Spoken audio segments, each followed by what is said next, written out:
नमस्कार, स्वागत आहे तुमचं सिम्पली मराठीमध्ये, जिथे मी तुमच्यासाठी घेऊन येत असते घर आणि किचन रिलेटेड खूपच उपयुक्त अशा काही टिप्स अँड ट्रिक्स जी आपली रोजची अवघड वाटणारी कामे सोपी करण्यात मदत करतात। आजच्या या व्हिडिओसुद्धा अशाच उपयुक्त टिप्स आपण पाहणार आहोत। चला तर थोडाही उशीर न करता व्हिडिओला सुरुवात करूया।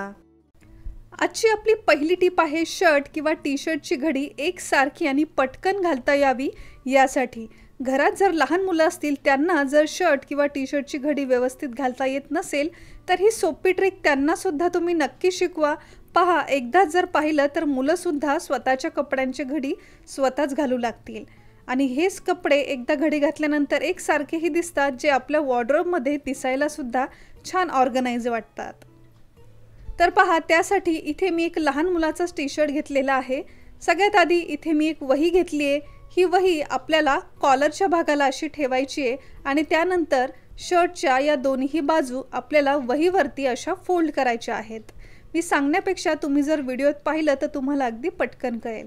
पहिली स्लीव्सची बाजू आहे ती फोल्ड केली, अगदी त्याचप्रमाणे दुसरी सुद्धा शर्टची ही स्लीव्सची बाजू आपण फोल्ड केली आणि यानंतर आता जिथे वहीचं शेवटचं टोक संपतं अगदी तिथेच शर्टचा हा खालचा भाग सुद्धा आपल्याला फोल्ड करायचा आहे।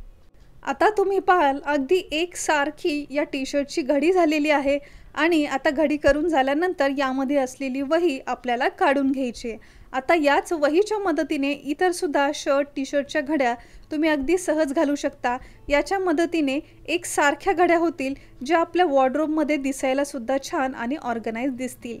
तर घरातील लहान मुलांना कपड्यांच्या घड्या घालवायचं जर शिकवायचं असेल तर त्यासाठी वहीची अशी मदत तुम्ही नक्की घ्या।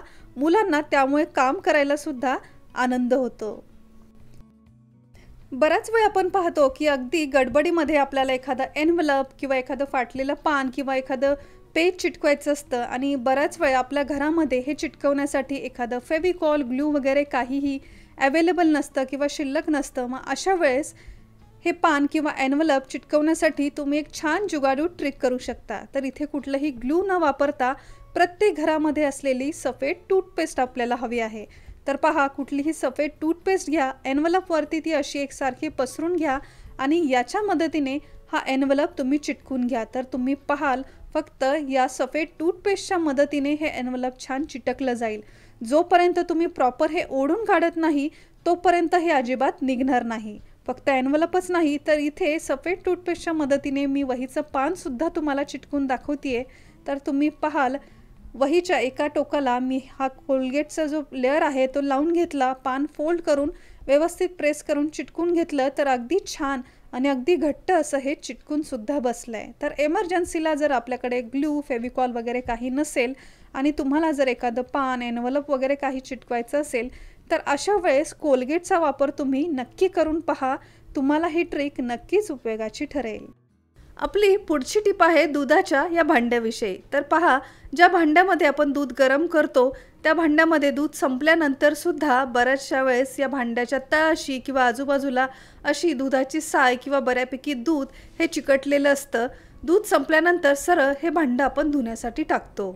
दुधाचं हे भांडं असं स्वच्छ न करता मी तरी पर्सनली दुधाच्या या भांड्यामध्ये 2 ते 3 चमचे कणिक म्हणजे चपात्या, पराठे वगैरे बनवण्यासाठी आपण जे गव्हाचं कणिक वापरतो ते कणिक टाकते आणि त्यानंतर यात भांड्यामध्ये असलेली मलाई किंवा थोडंफार जे दूध आहे आणि हे गव्हाचं पीठ आहे हे छान असं एकत्र करून याच्याच मदतीने हे कणिक मळून घेते।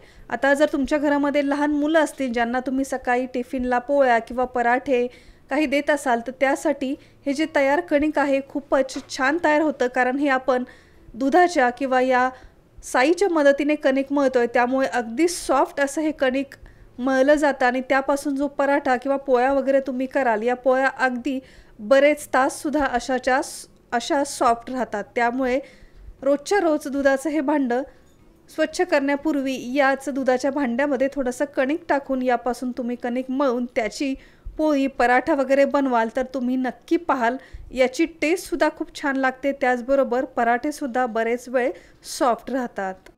या भांड्यामध्ये कणिक मळून झाल्यानंतर आता हे भांडं तुम्ही पाहताय बऱ्यापैकी स्वच्छही झालेलं आहे।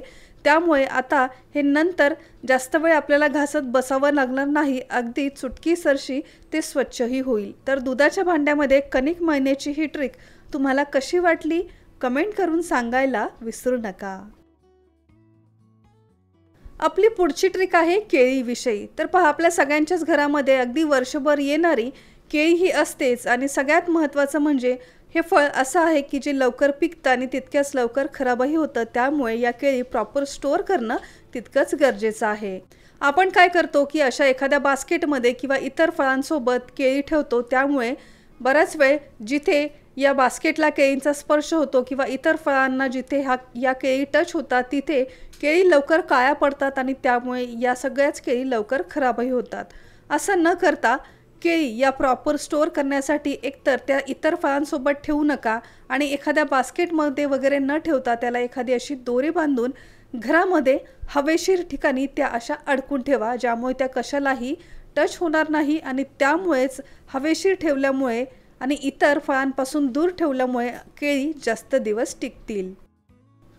सो फ्रेंड्स, मला आशा आहे की आपल्या आजच्या या व्हिडिओतील सगळ्या टिप तुमच्यासाठी सुद्धा नक्कीच नवीन आणि उपयोगाच्या ठरल्या असतील। तर यातली कुठली टिप तुमच्यासाठी उपयोगी ठरली हे आम्हाला कमेंट करून सांगायला विसरू नका। माझी आजची ही मेहनत जर तुमच्यापर्यंत पोहोचली असेल, व्हिडिओ थोडा जरी उपयोगाचा वाटला असेल तर या व्हिडिओला एक लाईक नक्की करा आणि अजून जर तुम्ही सिम्पली मराठी या चॅनलला सबस्क्राईब केलं नसेल तर वाट कसली पाहताय, लगेच सबस्क्राईब करा। हे अगदी फ्री आहे। सबस्क्राईब बटन समोर एक नोटिफिकेशन बेल आहे, ते सुद्धा प्रेस करायला विसरू नका।